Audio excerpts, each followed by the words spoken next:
Olá, pessoal, começando mais um podcast Pode Falar com Elinho e Naim. Hoje nós vamos falar, sem dúvida, de uma das paixões mais fortes do brasileiro.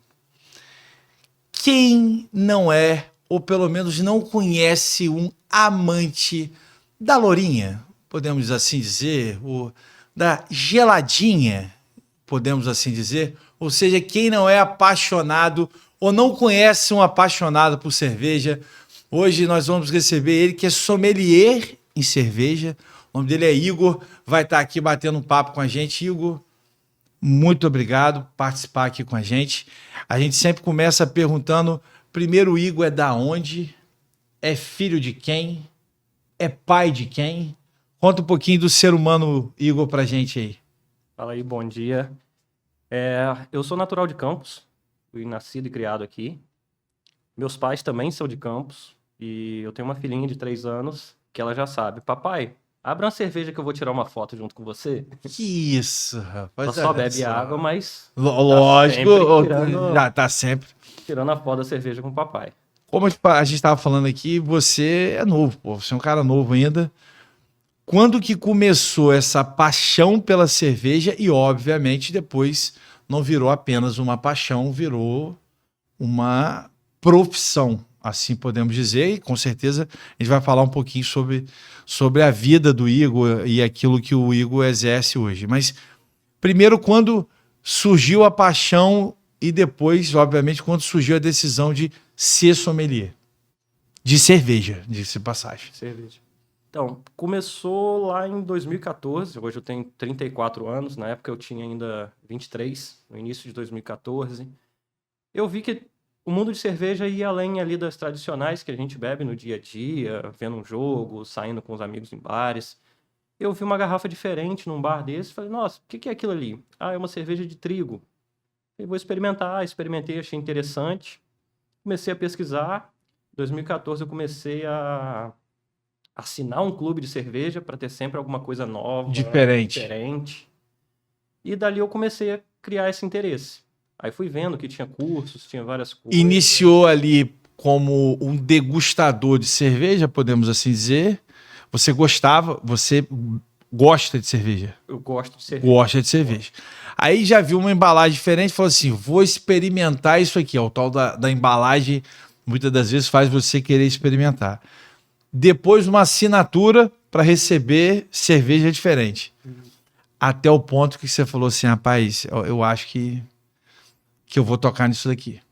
Aí, o que começou ali como só uma experiência, acabou virando um hobby, de querer sempre conhecer o novo, de querer conhecer mais estilos, mais cervejas diferentes. E eu vi que tinha o curso do sommelier de cerveja, que é um curso já profissional, é uma profissão reconhecida no mercado.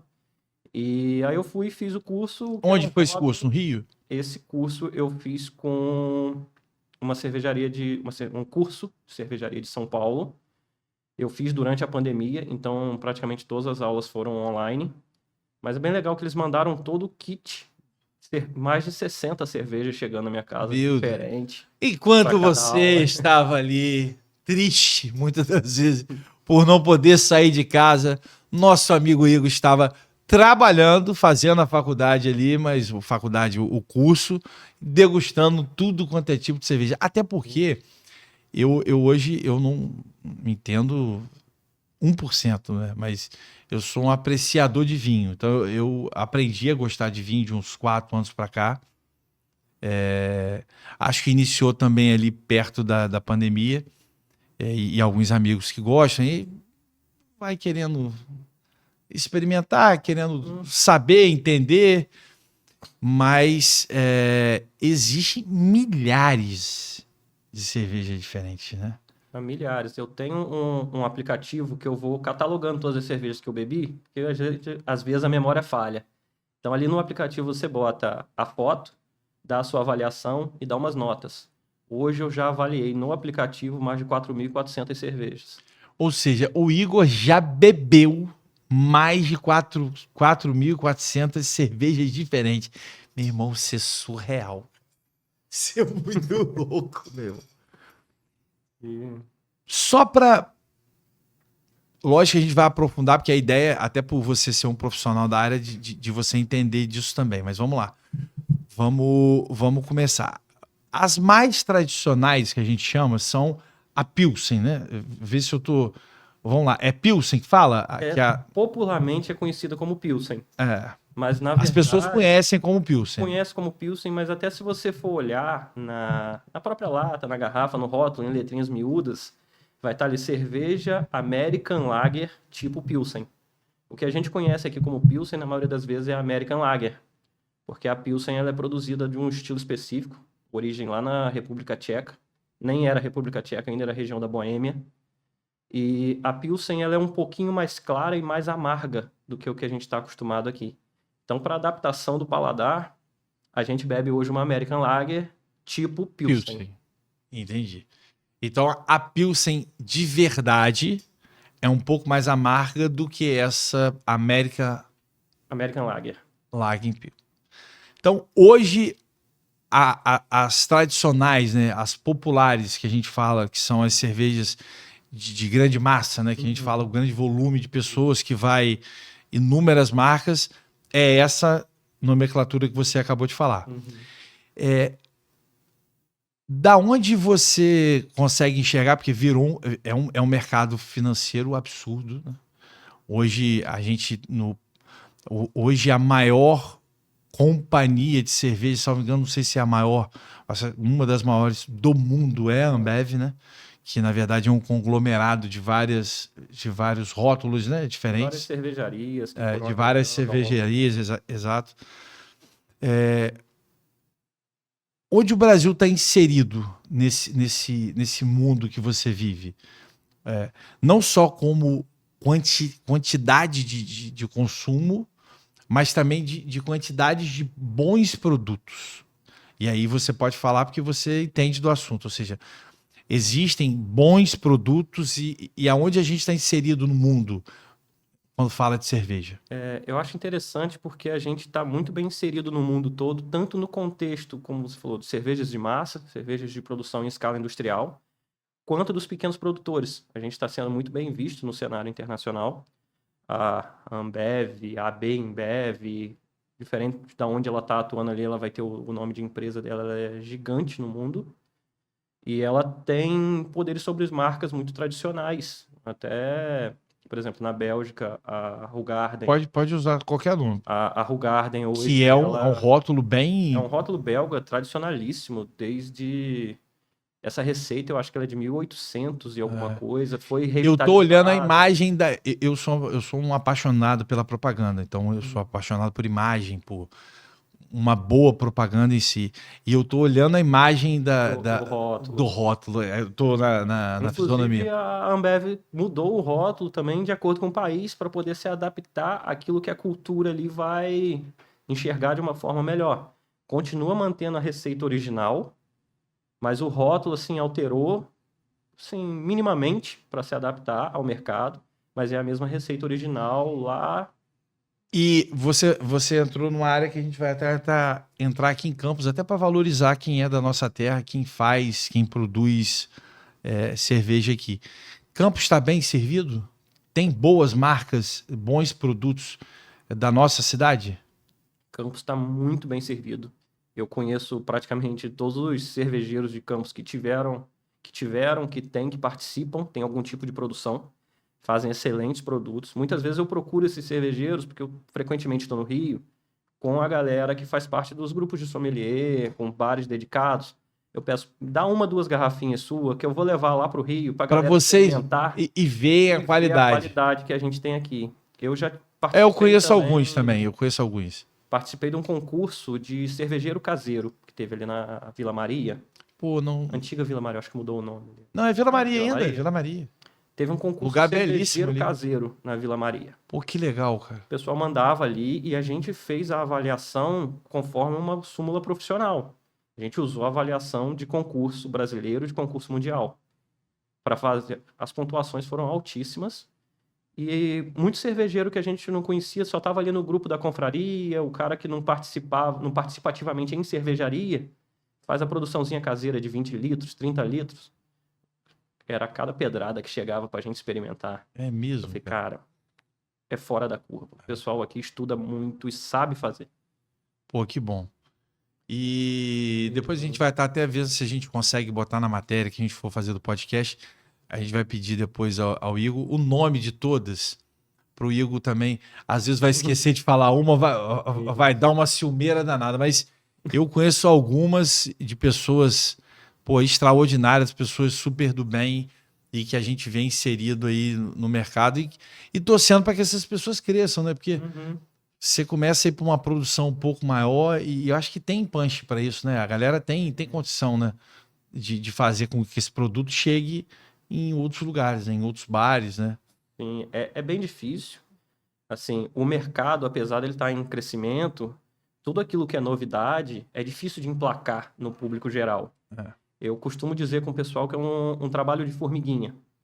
Você vai ali conversando com um amigo, que conversa com outro, leva ele para experimentar, faz a propaganda entre amigos, e nisso você vai expandindo o negócio, o local ali acaba ganhando maiores proporções e saindo ali daquele nicho que começa só no meio cervejeiro e passa a ser É um verdade, mas público maior. vou te dar um dado que eu acho que você já vai saber.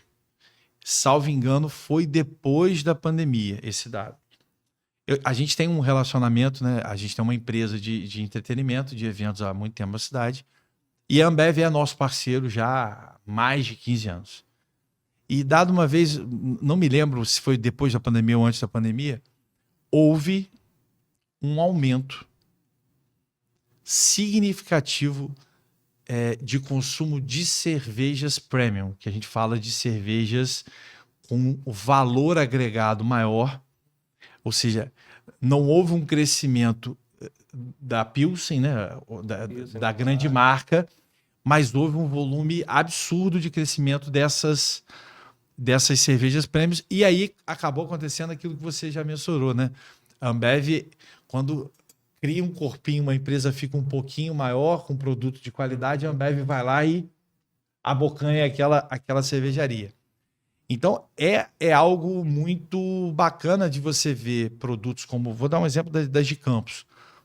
E as pessoas pagam um valor mais caro, porque é um produto, obviamente, mais caro do que uma cerveja comum, mas pagam gosto. E eu acho isso que é o bacana, né? Se você tem condição de tomar algo que tem um fino trato, melhor dizendo assim, é válido. E a gente vê esse aumento. Isso aí foi uma informação deles, né? Ou seja, de uma companhia que mexe com o número o tempo inteiro. É um slogan bem assim, conhecido no meio da cerveja artesanal ou cerveja especial, porque nem toda cerveja vai ser artesanal. Ela pode Sim. ser industrializada. Ela pode ser premium, mas é especial. O slogan diz: beba menos, beba melhor. Porque o tempo que às vezes você leva bebendo uma cerveja dessa, ela é mais encorpada, ela tem mais sabores, ela tem uma temperatura diferente. Então, o tempo que você estaria bebendo 3, 4 copos de uma Premium Lager, você bebe uma da outra, que você até pagou mais caro. Cara, mas no final, na ponta do lápis, sai mais barato e você sai satisfeito. Eu fui, você vai poder me dizer melhor. Não sei o nome, não me lembro, mas eu fui uma cervejaria em Macaé, cara. Eu não sou um fã de cerveja, né? Eu não tenho um paladar para cerveja, não é meu, eu não forço muito, eu não sou aquela pessoa que bebe para se socializar, eu sou sem vergonha, careta mesmo, mas eu experimento até por uma questão de educação. E eu fui numa cervejaria em Macaé que me deram um negócio com 10 cervejas diferentes, cara. Foram 10... tipo 10 dosezinhas. 150 ml, geralmente. E aí, cara, tinha de tudo quanto é sabor. Manga e não sei o que, vários sabores diferentes. E aí, como que funcionava lá a casa? Você bebia 10, 12 rótulos diferentes e aí você se adaptava melhor àquele rótulo e aí você pedia a garrafa da cerveja muitas das vezes, ou às vezes até de maneira... diferenciada mesmo. Engraçado que você vai falando isso, eu fiz isso semana passada. A minha mente começa a trabalhar aqui, já pegando o que você falou, do que você gosta. Você gosta do vinho, você gosta de uma... Esse paladar é diferenciado. Aí eu já começo a pensar que os estilos de cerveja que são ligados ao vinho, que tem semelhança, que tem algum contraste muitas vezes, e pensando assim, qual se encaixaria melhor ao paladar dele. Eu fiz isso semana passada, a gente estava num grupo de amigos, num bar que eu já tive até uma participação lá, Campos, em Campos, por favor, pode falar. no Armazém Lab, na Arthur Bernardes. Eu já tive uma participação lá, tem 14 torneiras de chopp e tem uma geladeira com uma grande variedade de latas, de tudo quanto é estilo diferente. Eu tinha participação em escolher as latas e esse cerveja chegamos a ter 180 rótulos diferentes. Que loucura, cara. E eu fui nesse grupo de amigos, tinha a esposa de um deles que falou, eu não gosto de cerveja. Eu falei, então eu vou trazer alguns testes para você, você tem que ser completamente honesta comigo. Isenta. Gostou ou não. Isenta. No final ela falou, nossa, eu adorei essa aqui e eu beberia tranquilamente. Então, e era uma cerveja de um estilo conhecido como sour, que é um estilo mais ácido e refrescante. E essa era uma sour de uva verde. Então ela remetia ao perfil Eu, de um vinho branco. eu particularmente, hoje em dia, eu que brinco um pouquinho de gostar disso, né? Mulher gosta muito de vinho, por exemplo, que a gente fala de vinho branco e de uva verde, e etc e tal. E é realmente mais refrescante mesmo, como você falou. Eu já gosto de vinho mais encorpado, então são paladares diferentes. Agora, me tira uma dúvida que a maioria das pessoas, algumas pessoas talvez falou. O chopp é um tipo de cerveja? Sim e não. Sim e não. Então explique o que é sim e o que é não para você. Basicamente, né, vou só resumir a história aqui, mas basicamente chopp era uma unidade de medida no sistema alemão. Eles tinham ali um chopp, era um tamanho da caneca que eles iam servir. A cerveja. A cerveja. Hoje em dia, o que se usa para separar o que é chopp e o que é cerveja? Você acabou de produzir, você fez a sua produção. Você invasou em barril e distribuiu. É chopp. É chopp. Pode ter chopp na garrafa, você não invasou no barril, você botou na garrafa e distribuiu. É chopp, engarrafado.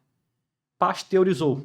Aquele processo de pasteurização como tem no leite, como tem em outros alimentos, que foi muito bem inserido na cerveja por Louis Pasteur, ele que isolou a levedura da cerveja. E quando você pasteuriza, você inocula micro-organismos, você elimina micro-organismos que poderiam estragar a sua cerveja num curto prazo. Quando você dá esse impacto de pasteurização, de temperaturas e tudo mais, você acaba tirando um pouquinho do aroma, do sabor, então você chama aquilo ali de cerveja. A cerveja hoje basicamente é o líquido que foi pasteurizado, engarrafado para ficar na prateleira do supermercado. Quando você tem barril... E tem uma durabilidade maior. Bem maior. Tem cerveja aí que dura um ano. O 8 chopp, meses, 9 você meses. precisa dele refrigerado. Seja em garrafa, seja em barril, ele vai durar muito menos. E aí, Vou te falar uma verdade. Eu nunca tive o paladar nem de cerveja, nem de chopp. Mas aí, igual você, eu tive uma participação em 2 bares de Campos. Na verdade, um restaurante e um bar. Primeiro eu fui um dos fundadores do Baviera. Inclusive que tem tudo a ver com essa história da cerveja, etc e tal.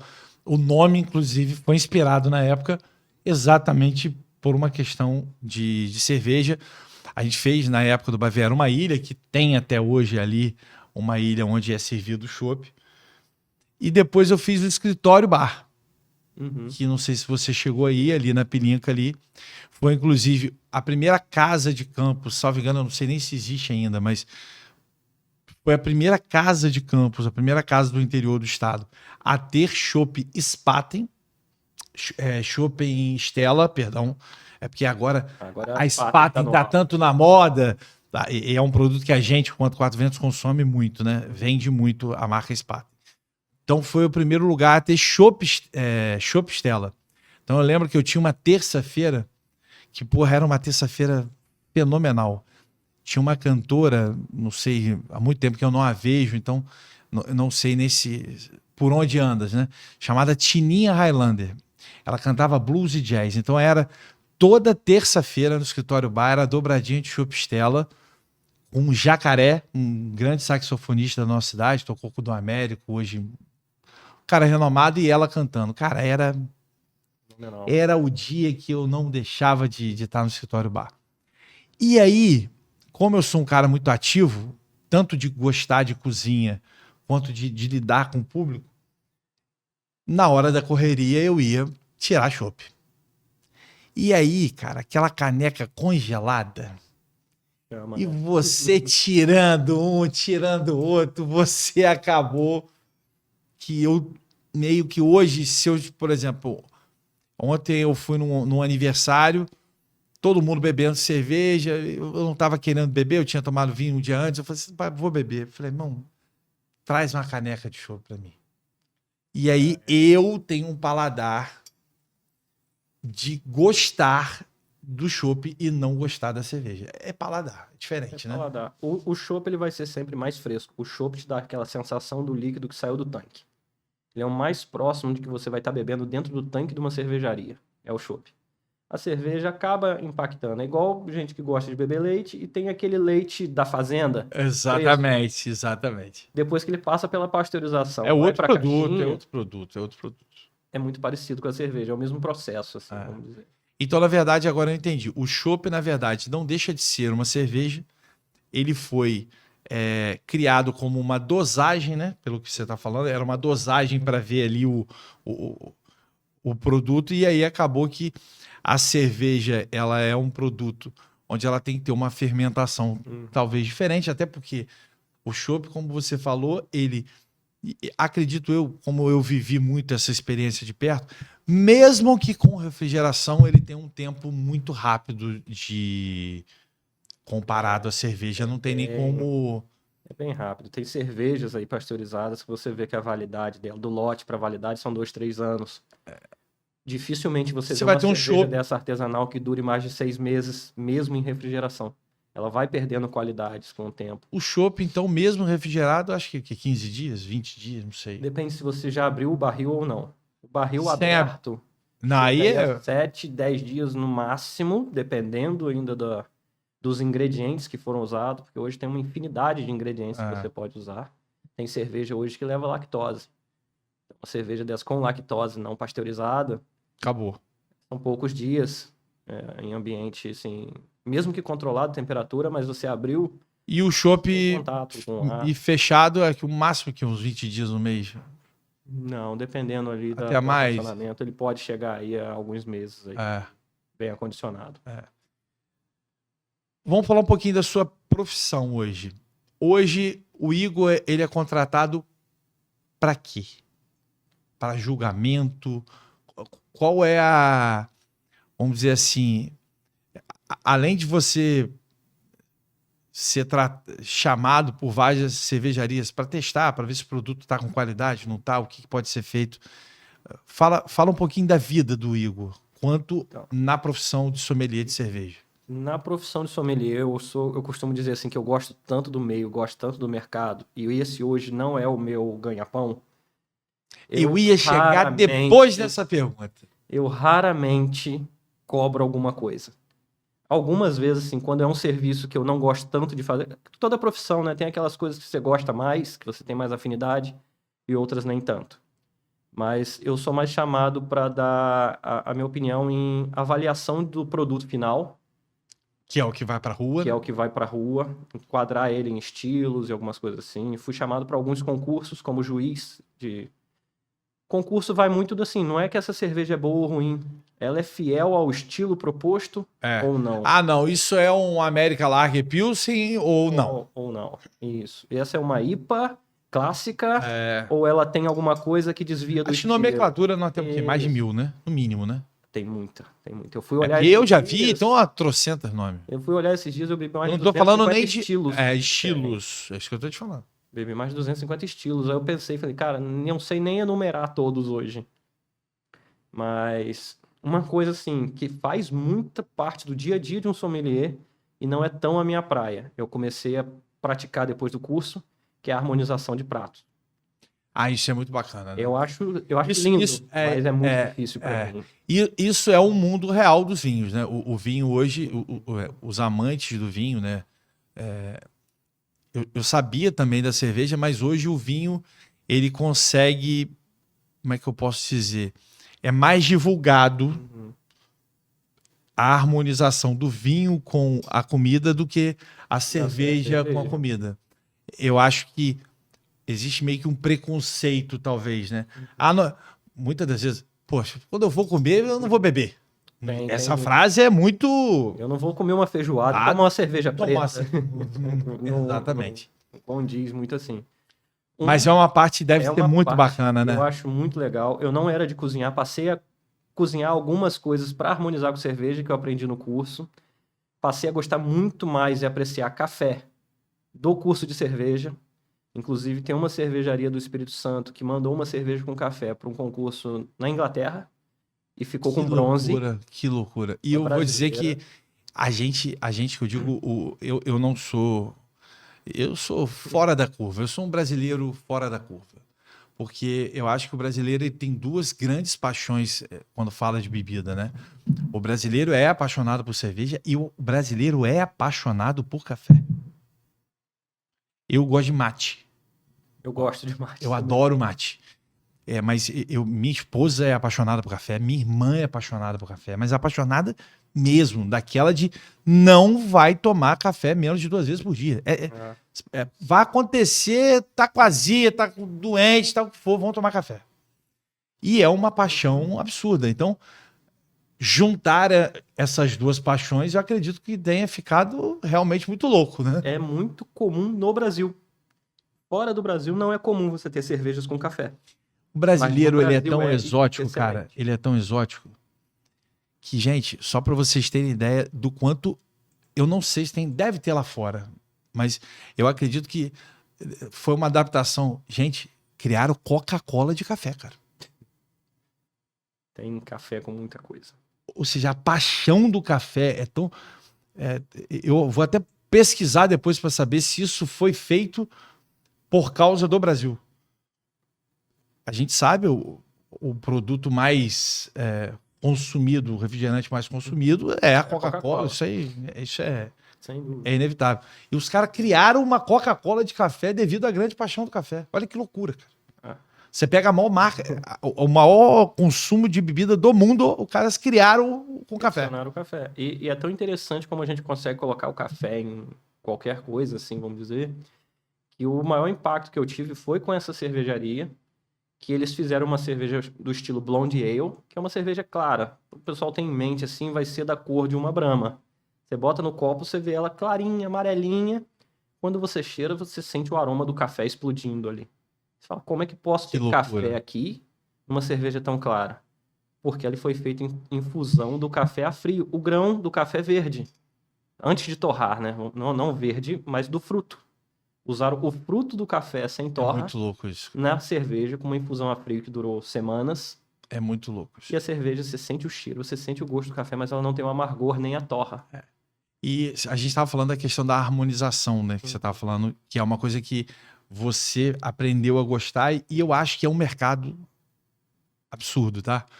Eu acho que talvez seja um gatilho aí para que mais sommelier vivam da profissão, que é onde eu vou chegar para a gente estar daqui a pouco encerrando o nosso papo. Mas os sabores das coisas, elas são surreais, cara. Porque, por exemplo, nunca que você vai imaginar, hoje já é normal, né? Mas o cara que, porra, eu vou botar maracujá no salmão. Sim. É harmonização por contraste. Hoje a coisa... Hoje, a maioria dos pratos de salmão são a molho de maracujá. Tô dando um exemplo. E que vai harmonizar com vinho não sei de quê, ou com a cerveja não sei de quê. Ou seja, esse trabalho realmente é difícil. Não deve ser fácil. Uma historinha rápida sobre isso. Tem um bar no Rio que ele tem 20 torneiras de cerveja e ele queria 20 pratos para harmonizar com as 20 torneiras dele. E eles me pediram para que eu fizesse para eles. Eu cobrei um preço assim, falei, eles vão recusar. Porque é uma coisa muito difícil. Eu comprei, eu pedi um preço e eles falaram, ok, quanto tempo você me entrega? Nem pensaram 2 vezes. Me deu muito trabalho, mas ao mesmo tempo foi prazeroso fazer aquilo demais. Mas eu falei, cara, chega a ser... E não depende só de você, né? Porque ali você precisa de algumas pessoas para te ajudar, porque... Sim, o cozinheiro tava, o mestre do restaurante estava do meu lado o tempo todo para me dizer sobre o prato dele. Para você ir... Exatamente. E é surreal, né? Porque a cerveja, pela fermentação que ali o produto acaba tendo, se você realmente pega uma comida com um contraste muito absurdo, né? Por isso essa harmonização é importante, você estraga o prato e a cerveja. Sim. Tem vários tipos, É igual surreal. o vinho, harmonização por contraste, por É semelhança. absurdo. Se você por tomar um acompanhamento. vinho que não tem nada a ver com a comida, você acaba com o vinho e acaba com a comida. Por isso que vinho tal é com massa, vinho tal é com carne, vinho tal é com peixe. E a cerveja é a mesma coisa, né? É a mesma coisa. A mesma coisa, completamente diferente, né? É a mesma Isso, coisa, a é a mesma harmonização, ideia. mas são produtos completamente diferentes. O que você acha que falta, falando um pouco de Campos, que você é daqui, e do Brasil, para que o sommelier viva da profissão? Porque, por exemplo, você falou que não é o seu ganha-pão. E aí é triste para quem está aqui como um cara que gosta de incentivar que as coisas aconteçam, ouvir isso. Porque é um negócio tão bacana, cara. É tão importante para um bar. Eu, na minha concepção, eu fui dono de restaurante, então é tão importante saber que você está tendo um profissional que não é de orelhada, que estudou para aquilo dali e que vai entregar para o seu cliente final um produto melhor, uma harmonização melhor do prato. Porque não é muito melhor alguém já dizer o que harmoniza mais para você não precisar experimentar um monte de coisa até acertar? Chegar. O que você acha que falta? Eu converso muito com o pessoal. É uma profissão assim, muito nova, pouco difundida. E o meio dessa cerveja especial, ele ainda não é tão grande. Por exemplo, em Campos, hoje, que eu conheço, tem 2 lugares que tem torneira com cervejas especiais dessa maneira. Porque também outra coisa que mistura muito, essa questão do chopp. Sim. Porque muita gente faz torneira e aí fala que é chopp e na verdade é cerveja. Isso, e é muitas vezes a cerveja ali de massa que o cara só não tá na garrafa. Ele só botou na Exatamente, torneira. cara, exatamente. E Então são por ser poucos produto- lugares. São poucos lugares. É um produto relativamente mais caro, não tem como negar. E então não se enraizou ainda na cultura. Eu acho muito legal em Campos os festivais que a gente tem.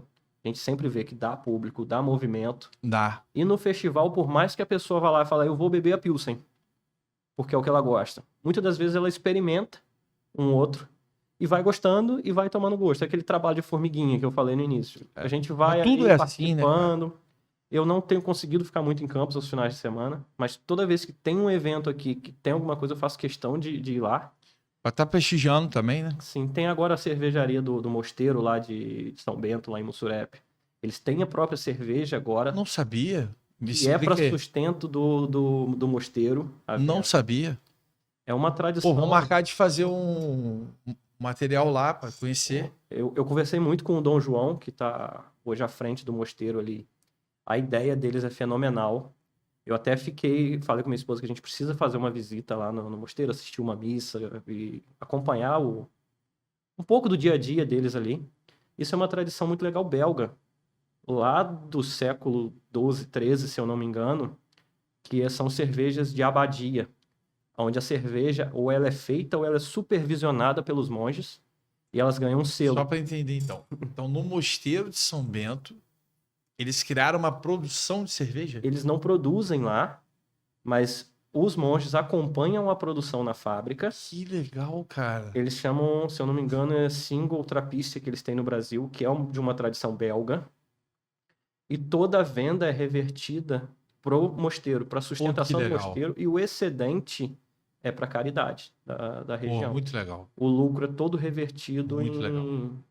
em mosteiro ou obras de caridade. E é muito legal essa ideia. Eu tive a oportunidade de visitar alguns mosteiros na Bélgica e na Holanda, e é incrível como os caras conseguem fazer da cerveja uma melhoria geral. Inclusive, um dos mosteiros que eu fui na Holanda, o objetivo deles é levar água a pessoas do mundo que não têm acesso à água. Pô, muito Então, legal. a cerveja, que usa muita água, acaba gerando água para Pra pessoas quem que não que têm precisa. acesso. Deixa eu te fazer uma pergunta. Você falou de Bélgica, falou de outros países. Uhum. A cerveja é originária da onde? Da onde surgiu a cerveja? A gente Essa sabe que o futebol nasceu na Inglaterra, não é isso? Da onde surgiu a cerveja? A cerveja, né, o registro mais antigo que se tem escrito de uma receita de cerveja é de 3.900 a.C., lá na região da Mesopotâmia, com os sumérios. Dizem que a origem da civilização é lá, né?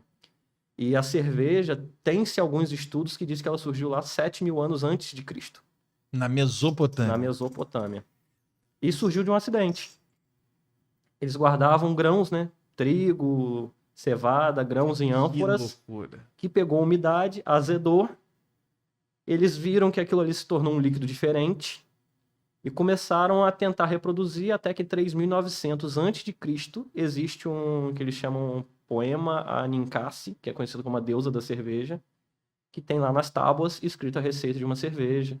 Foi aprimorada pelos egípcios por volta de 3.000, 2.000 anos antes de Cristo. E aí foi seguindo, e a história da cerveja é imensa. Ela vai muito até... grande, né? Países onde se há uma tradição muito grande. A Alemanha é um país tradicionalmente muito cervejeiro. Bélgica é um país extremamente também conhecido cervejeiro. Os americanos viraram, né? Você acertou quase todos, aí faltou um. Calma No que eu vou meio tentar. do- Deixa eu tentar. O brasileiro, obviamente, depois foi inserido. Deixa eu tentar lembrar. Bélgica, Alemanha. Não vou deixar para os especialistas. No meio da sommelieria é conhecido como as 4 grandes escolas cervejeiras mundiais. São 4 lugares onde a cerveja ali é o berço. A Alemanha, A Bélgica. Alemanha, a região ali da Baviera, como você falou. A O região nome do restaurante não foi à toa que eu coloquei, não. da Baviera, que é muito conhecida pelas cervejas de fermentação lager.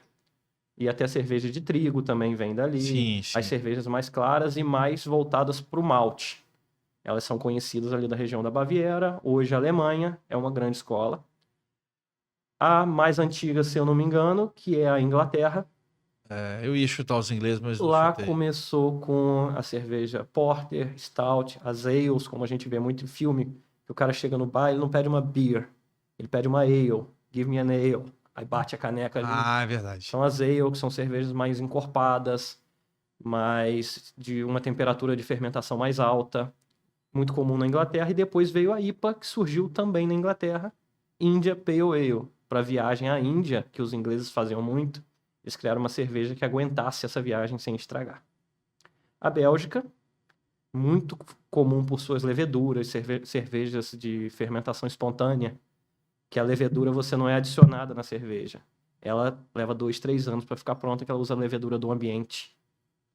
Muito próximo ali do Rio, ali em Bruxelas, é muito comum. Tem o Museu da Guizo, que é em Bruxelas, que eles têm os mesmos equipamentos desde 1900.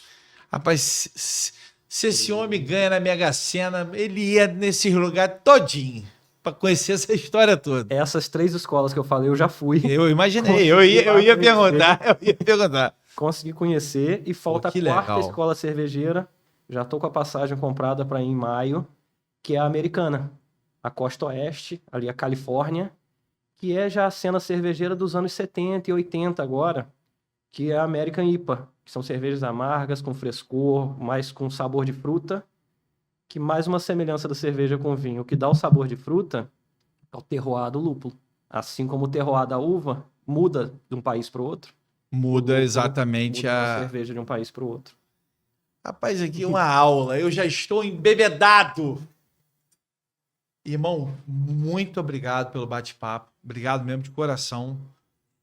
Eu posso dizer que eu saio desse podcast entendendo um pouquinho mais de cerveja, para não dizer muito. Vou tentar decorar isso tudo. O 4º país era a Inglaterra, mas eu fiquei ali na dúvida. Perto ali. Não, eu fiquei na dúvida entre a Holanda e a Inglaterra. Eu ia chutar uma das duas aí. Porque a Holanda também tem uma tradição não tão antiga, né? Mas também tem uma... A Holanda e a Bélgica, elas se misturam muito. Se misturam muito, né? Porque o público holandês consome muito cerveja, né? É um país também de consumo muito alto. E o Brasil, que a gente é um país extremamente cervejeiro. Sim, e a gente está evoluindo muito internacionalmente nesse ramo. Inclusive, tem um debate de que o Brasil já criou um estilo próprio, que é conhecido como Catarina Sour. Foi desenvolvido lá no sul, em Santa Catarina. E é um estilo de cerveja ácida com frutas tropicais. E tem ganhado paladares por aí. A gente está indo bem que tem muito a ver com o nosso país, né? Sim.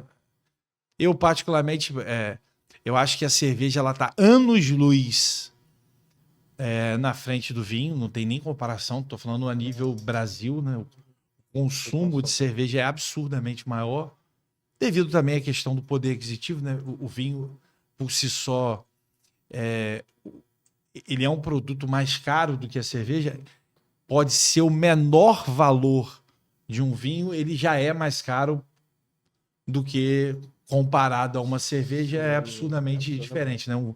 Um vinho popular é o valor, muitas das vezes, de uma cerveja de melhor qualidade, né? Podemos assim dizer. E o brasileiro gosta de cerveja, o clima né? também. O clima é convidativo. Exatamente. Refrescante. O vinho tem aquele aquecimento alcoólico. Exatamente. Eu, particularmente, eu não sou um entendedor, né? Eu sou um amante apenas.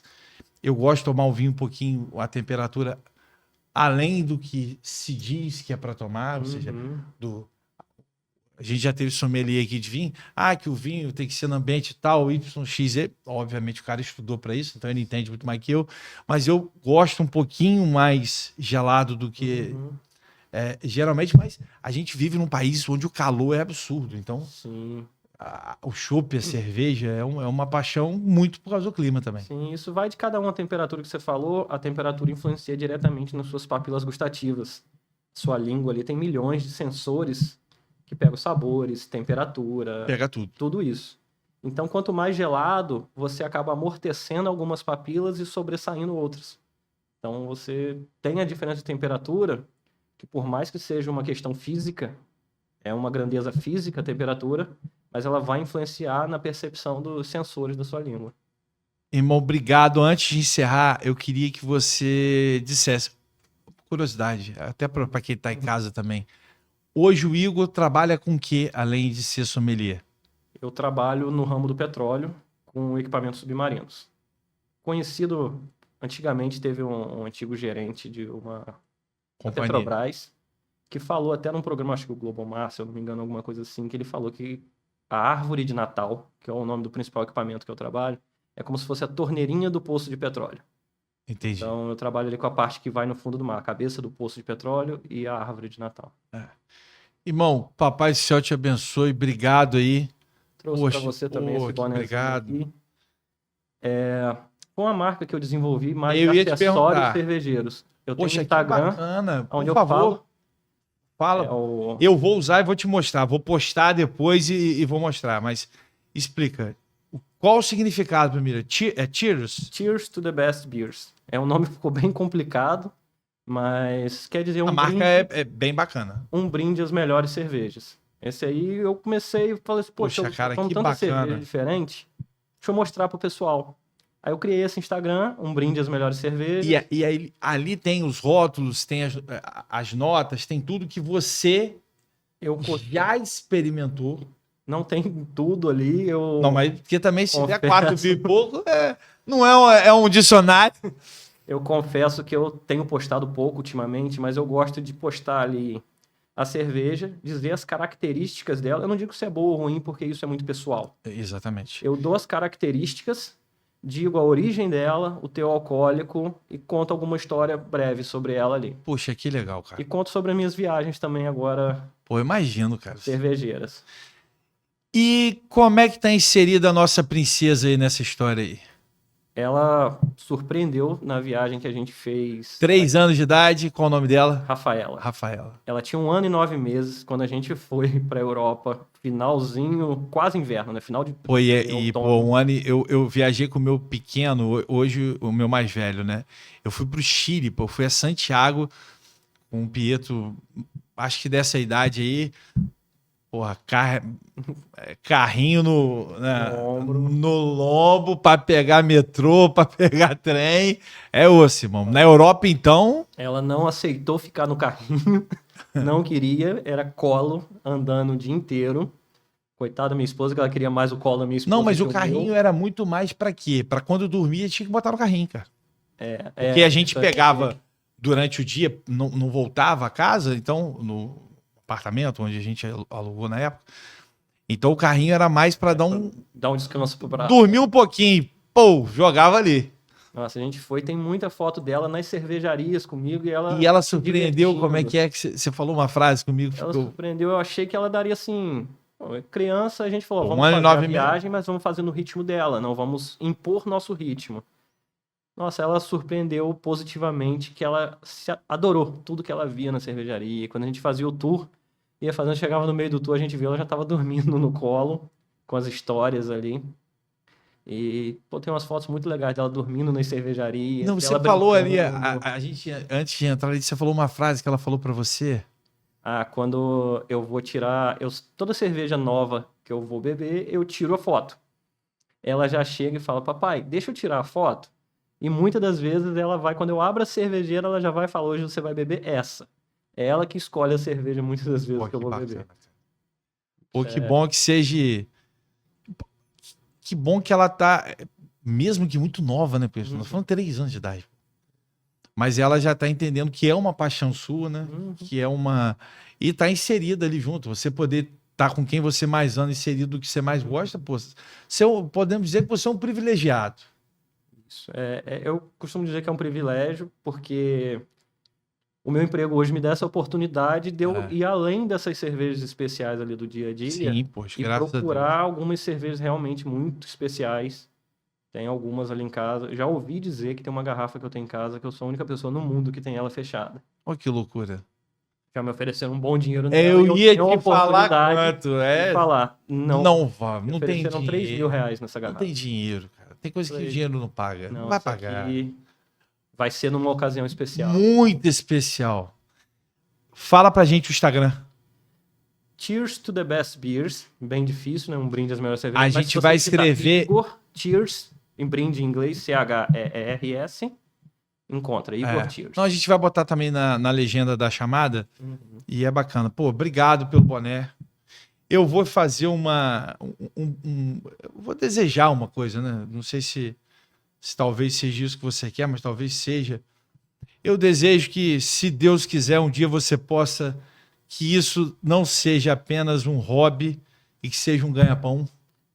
Tomara que é um sonho meu de um que dia tomara que isso, na minha opinião, tem tudo para que isso aconteça. A gente é apaixonado por cerveja, a gente é apaixonado por comer. O brasileiro, ele é comelão mesmo. A gente come bem. A gente tem uma variedade rica, absurda. Hoje, eu já tive, graças a Deus, também, pelo meu trabalho, a oportunidade de viajar a alguns países, seja na América do Sul, seja na Europa. E eu digo que nenhum país tem a riqueza da nossa culinária. Hoje, você no Rio, seja no Rio, seja em Belo Horizonte, seja em São Paulo, seja em qualquer cidade de interior de médio porte, você come o que você quer. Campos, hoje eu posso dizer que se você gosta de comida japonesa, você tem ótimos lugares para comer comida japonesa. Se você gosta de comer comida portuguesa, você tem ótimos lugares que você come comida portuguesa. Massa, então, inúmeros. A gente fala aqui 3, 4... que não perdem para nenhum restaurante do Rio de Janeiro, estilo de massa. Carne, por si só, ótimos steakhouse aí com comidas maravilhosas de carne. Então, eu estou falando de Campos, que não é uma cidade, como é que se diz? Não é uma capital, é a nossa capital do interior, mas não é uma capital. Então, eu acho que... Assim como para cerveja, o Armazém Lab hoje, ele tem 14 torneiras de todos os lugares do Brasil. E teve, inclusive, a Pilsner Urquell, que foi a origem, a primeira Pilsner do mundo. A gente estava com ela plugada na torneira até poucos dias atrás, cara, ali em Campos. A gente não perde para nenhum bar do Rio, do estado do Rio. Mas aí tá uma coisa que o campista precisa melhorar muito. E aí eu falo, é uma crítica que eu já fiz algumas vezes e faço mesmo. Dar mais valor ao que é nosso. O que é daqui. O campista, ele tem... Muitas vezes, eu não falo do campista como um todo, mas uma parte, infelizmente, boa, não dá valor. Muitas das vezes você pode pegar, olha só o que eu vou te falar, você pega uma cerveja dessa nossa daqui, bota num bar do Rio de Janeiro, Vende muito bem. o cara vai falando, doido na minha cidade, se tivesse isso, mal sabe o cidadão que é a cerveja daqui. Então, Tem ótimos exemplos. a gente tem que ter mais isso. O campista ele tem que ter mais orgulho do que é dele. E eu acho que a gente tem bons restaurantes, bons chopps artesanais, boas cervejas artesanais. Sim, e complementando um pouquinho, assim, o que eu gosto muito no ramo da cerveja, por exemplo, o Armazém. Ele tem a produção própria também, ele tem as cervejas da casa que Que ele faz. mesmo faz, pô. Mas, ao mesmo tempo, ele tem cervejas ali que, vamos dizer, seria da concorrência, mas ele tem, porque a ideia dele não é que o produto dele seja exclusivo, mas que a cultura da cerveja seja difundida. Mas essa A gente tem ali dentro, tem Trópica, Barril Cheio. é a cultura exatamente, com todo respeito, que o brasileiro muitas das vezes não tem e que é a mais inteligente. A gente estava falando isso há pouco sobre isso, salvo engano, 1 ou 2 programas atrás, que eu falava que eu tenho um projeto de música, né? Um festival de música amador chamado Campus Canta Mais, e que se eu fosse pensar de maneira egoísta e pequena, o que eu queria? Não, pô, deixa só eu ter o festival. Pelo contrário, eu quero que mais pessoas se incentivem a fazer o que eu já faço. Porque é mais pessoas tendo a oportunidade, mais pessoas falando do segmento. É o caso do cara do Armazém. O cara desse, desculpa o termo, é inteligentíssimo. Porque ele sabe que quanto mais a cultura enraizar, mais ele vai ganhar no futuro. Então, Exatamente. o que para muitos, os metidos a esperto, quer dizer que é pô, cara, você está sendo burro, você está dando voz para sua concorrência. Não, cara, ele está dando voz para o segmento dele. Segmento. Exatamente. Você cria cultura. Exatamente. Cria cultura, mais consumo. Mais consumo não tem jeito. Todo mundo que faz um bom produto vai ter venda. Exatamente. Eu acho muito legal isso no meio do... E isso está mostrado em Campos, com pequenas coisas. Arthur Bernardes é um exemplo. Eu vou dizer o meu exemplo. Eu fiz o Baviera, lembra que a gente conversou? Depois que eu construí o Baviera, o Sagritos construiu na frente. Aí muitas pessoas, rapaz, mas vai tirar o público? Não, pelo contrário. O cara do Sagritos fez de propósito porque sabia que tinha determinado movimento que o Baviera já não consumia e que automaticamente ele começou a consumir. Essa é a realidade da Arthur Bernardes. Quanto mais bons restaurantes, maior a procura e maior o movimento ao local. Então, se eu tenho 10 restaurantes, eu tiver 20, eu não vou tirar o meu público, pelo contrário, eu vou aumentar. Já ouviu a história da Pepsi, da máquina de Pepsi e máquina de Coca-Cola? Não. Conta essa pra gente encerrar. Tem um estudo que tinha um lugar, numa universidade nos Estados Unidos, se eu não me engano, que tinha uma máquina de Coca-Cola, que vendia um número X por dia. Aí eles tiraram e botaram uma máquina de Pepsi, que vendia X menos Y, vendia um pouco menos do que a Coca-Cola. Depois eles pegaram e voltaram com a máquina de Coca-Cola ao lado da máquina de Pepsi. As duas juntas venderam mais do que o triplo do que cada uma vendia sozinha. Porque a mente da pessoa não é mais eu quero ou não quero Coca-Cola. Eu quero consumir. A mente já é doutrinada para pensar agora eu quero Coca-Cola ou eu quero Pepsi. O não saiu muitas das vezes ali da questão. Então, são marcas que são concorrentes, mas quando estavam lado a lado, todas elas venderam muito mais. Ao mesmo princípio do que você falou aí. Não sabia da história, é mais uma que eu levo para a vida e é a pura realidade. Você tirou a dúvida do não consumo. Você deu a certeza do consumo. A dúvida passou de ser A ou B. Espetacular. Eu vou no Baviera ou eu vou no Sagredo? Exatamente. Perfeito. Igor, muito obrigado. Saúde para sua esposa, saúde para Rafaela, que vocês possam viajar muito mais, poder cada vez mais aumentar aí a degustação para o catálogo sair aumentando. Obrigado pelo presente. A gente vai estar divulgando também o Instagram do Cheers to the Best Beers. Exatamente. Papai do céu te abençoe, irmão. Obrigado, Muito tá? obrigado aí pela oportunidade também de dar essa oportunidade da cultura cervejeira ser difundida aí. O seu canal vai ter bastante gente aí que vai ouvir. Tenho certeza que alguns vão Vão querer refletir conhecer um melhor pouco. sobre isso. Irmão, obrigado. Papai do céu abençoe. Sucesso. Gente, esse foi mais um podcast com Elinho e Naim. Muito obrigado. Final de semana, deguste sua cerveja, seja ela artesanal, seja ela popular, mas aprecie com moderação. Fiquem com Deus e até semana que vem com mais podcast com Elinho e Naim. Fui. Faço.